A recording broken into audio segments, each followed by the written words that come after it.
session today. There should be drinks available within a short period of time. I promise I'll try to keep it as predictable as possible when it comes to time, but we do have a great set of panelists here on the topic of Western brands. So where are Western brands? How do Western brands fit into the growth of the overall restaurant story? We're privileged to have a group of people who represent brands as products as diverse from burgers to sushi. We'd like to talk a little bit about how each of those fit into the story of the growth of this category. But before we get into the main discussion, I think it's helpful if everyone can just give a quick self-introduction, who they are, some things that they're seeing in the market. If anybody would like to use the barrel, they're free to go up to the center there. We'll then get into a more open discussion on that theme of the evolution of this category, and also take a regional perspective to that. And then finally, I'd like to leave about 15 minutes or so at the end where you'll have the opportunity to pose your questions to the panelists here. Okay, why don't we start with Ashish? Thank you, Derek, and thank you, Franchise India, especially Ritu, for organizing this and bringing all the restaurant industry together. My name is Ashish. I run the Chili's Grill and Bar business in South and West India. We are the development partners for South and West, and we own and operate 8 restaurants at the moment in South and West, 3 in Bangalore, 2 in Bombay, and 2 in Hyderabad, and 1 in Pune. And we've been around for about 6 years, so I think from a age in the country perspective, that's the highest on this panel today. But we've seen great growth in the last couple of years is when we've put a separate management team to focus on this brand. And what we are seeing is that the customers love our brand. They love the casual dining and the whole aspect of having no pretense in having a good meal. So you can have a good laugh with your friends, you can have a drink, and you can still have the wonderful sinful cuisine that Americans have made so popular. So there are lots of challenges, and I think the morning session, and especially Riaz spoke about them, and we all face those challenges, whether be it a Western brand or an Indian brand. We don't get the real estate, attrition is too high, licensing is the big gorilla in the room. So those conditions are exactly the same, but over and above that, as a brand which has a set menu and a set process of doing things, those are the other challenges that we've had to work around, and it's a challenge and an opportunity. But I think so far 6 years in the country, and we're getting a growth of about 15-20% same store for those stores, which is pretty good. So the consumers are definitely liking our food and our concept. So we're pretty happy, and we're expanding. I think by next year, this time, we should be about 12 restaurants just in South and West. There's 6 more in North and East, so a couple of more if they open. There'll be 20 in the years.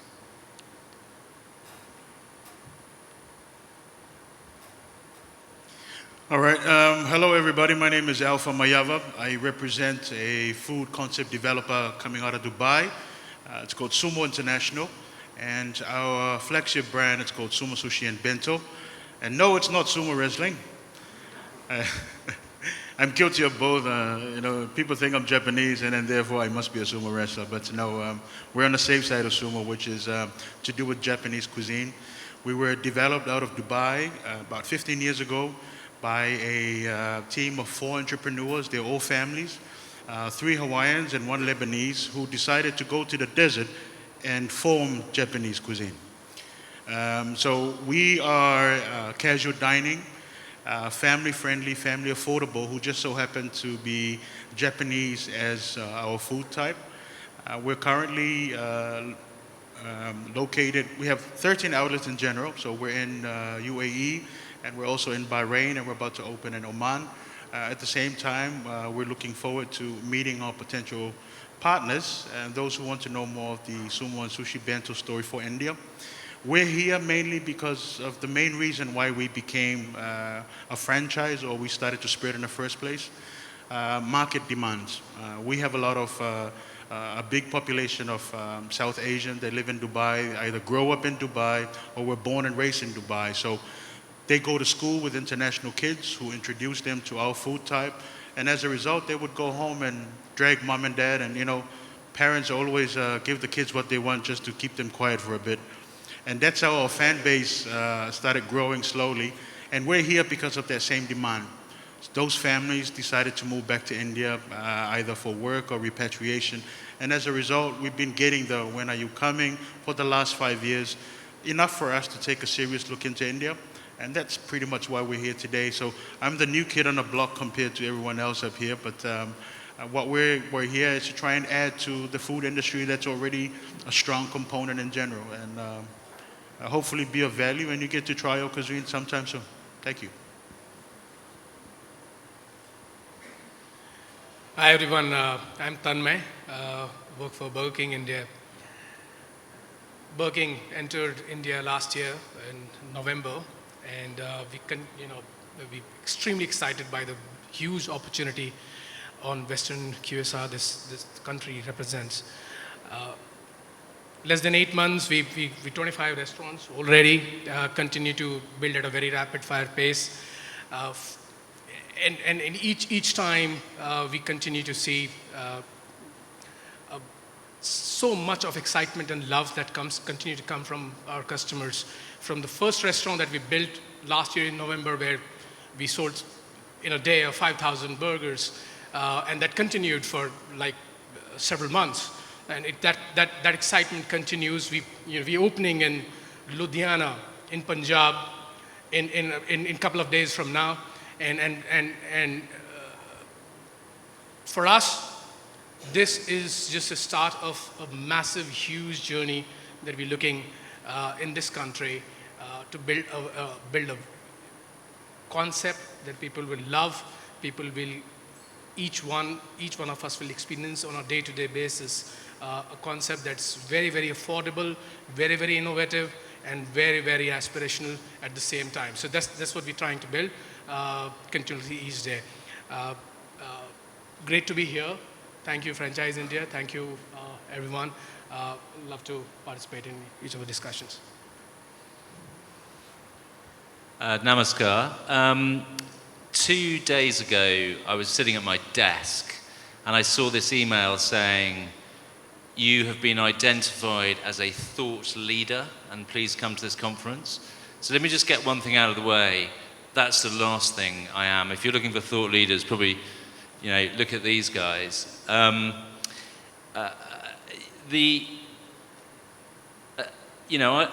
set up my first business in India 20 years ago, and a huge amount's changed, as you guys know. And hardly a day goes by now that we're not reading about another Western brand coming into the market. It feels very congested.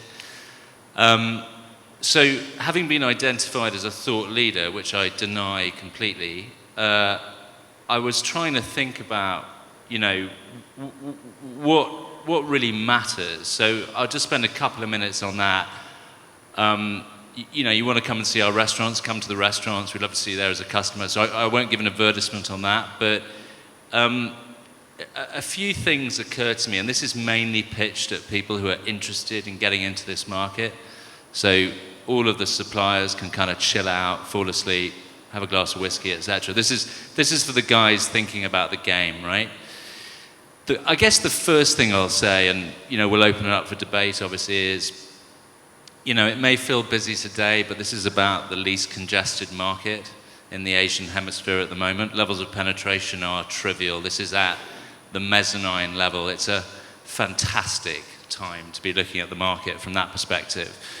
That's point one. Point two is, what? This is, and everyone in this game knows this is a seductive mistress, right?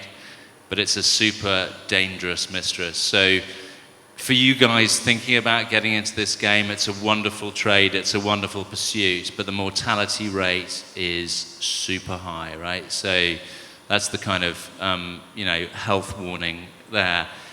And then I was thinking, well, look, what is it that really matters if you want to get into a Western brand? And this is particularly related to often the licensing of other people's intellectual property and brand. And there's just 2 or 3 things I wanted to say, and then I'll hand back to the smarter guys. Look, in the 20 years I've been doing this, for what it's worth, it all swings on customization, right? And there are probably 3 or 4 different bits to that, just to kind of get everyone thinking. Number 1 is your customer, right? I'm always staggered at the amount of Western brands that penetrate this market, having spent possibly a week or 2 on the ground. You guys know customers, right? It costs you nothing to go out and look at them, dig deep, talk to the kids, talk to the families. Do that for 2 or 3 years before you even think of doing anything.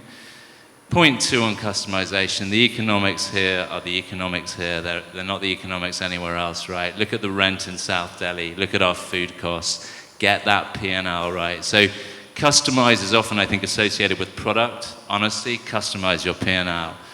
Operations, ditto. Guys like us in the burger trade, we have to work differently here, right? So deep thought on that feels pretty important from my perspective. And then brand, right? You know, it's really, really interesting. There are pros and cons of working with international brands, which I guess we'll get into. But be very careful about understanding the fit between the product and the brand and our customers, right? You know, you could spend 5 years on that before you get to first base. So look, that's all I'll say at this point. I think don't sweat this too much, right? The big winners in this game are entrepreneurs. These are the guys that really, really win in the market. We as an investor group now, we control Barista, a chain called Kylan, which some of you will know, Jamie's Italian, Jamie's Pizzeria, Wendy's, right? Now, there may or may not be synergies, but the reality is it's a portfolio and you just don't know which horse is going to win the race, right? So hedge your bets a bit. That's it. Okay, thank you. Now I think we can head into one of the key questions that I had for today, which is, where are we in the evolution of Western brands? So Western brands have been here for some time, but what is a Western brand? Are some of the brands we think of as Western brands who would belong on this panel moved to a point where they're now just a part of the Indian dining out or dining in occasion set?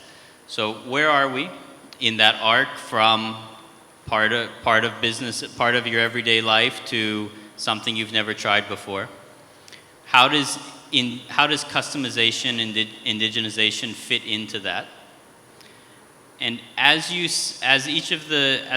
track each of these brands from new to always there, how do you balance the two concepts that you brought up, actually, which is, how do you stay aspirational but still accessible? How can you be at the top of mind but still, you know, always there as the fallback option as well? And as we go, so I think I'll stop there. But as we go through there, please tell us a little bit about where you see your brand in relation to in that evolution, and where you see the market as well.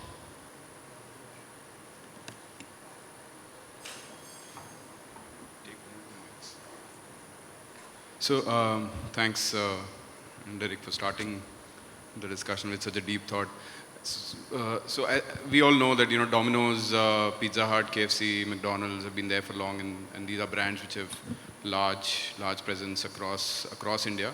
They've built solid businesses over a period of time, getting into the best of real estate locations, continue to grow, continue to be profitable, and have dominated the space. So like you just mentioned, that, you know, they're now probably always there. So people have come to accept those brands. They relate to them more as day-to-day food rather than an aspirational Western brand, probably. But then there are the the casual dining sector, where we are seeing more newer entrants coming in, and where we operate, casual and fast casual. So TJ has been there for a long time, Hard Rock's been there, Chili's, as we've been there for over 6 years. And the penetration now is increasing as people aspire and you know, want to experience our food, our cuisine, our you know, our ambience, and and that is where you're seeing this whole opportunity for the other brands to also come in and start leveraging the space. Obviously, there are local brands which have done fantastic well to build a position for themselves as well in the same space. So you know, Riaz with his social, with Smokehouse, you know, both fun, casual kind of formats, serving international cuisine, and multiple options for people to choose from. So I think what we are seeing is that the opportunity is big. Everybody says that, and therefore people want to come in and, you know, tap that opportunity. From our perspective, we've grown a little slowly over the last 6 years, but we see that opportunity in the same space. So if you see in the last 6 years, we had 5 restaurants, and now we have 8 in 1 year's time. So we opened 3. We look to open more in this year, and take that count to almost 12, like I said earlier. So I think that's one part. The other part which I want to touch upon was that whether be it a Indian brand or Western brand, I think the philosophy of running a successful restaurant business remains the same. And I think Zorawa spoke about that, saying food, service, and ambience. And those have been the 3 pillars that we've built our business on. Whether the only differentiator between you know, a local brand that's coming up or building is that we get the menu already.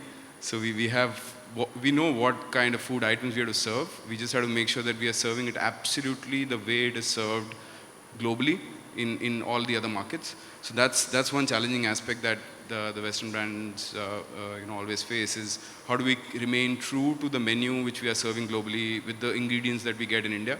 And you know, that's one big differentiator with the other brands, that we don't have to think and innovate of new food items and develop new menus. We get that handed down. And obviously, second is the big fat you know, blue book that one of the other panelists spoke of in the last session, that you know, we get those processes which the brand has built over years. You know, Chili's is a 40-year brand, and 40 years of experience has gone into saying what works and what doesn't work for a restaurant. So we get that handed down, and we have to make sure that we train our people right according to that manual. We make sure we read it, and we make sure that everybody in the team reads that. So I think that's the 2 big differentiators from a local restaurant which is starting to build out into a chain as opposed to us.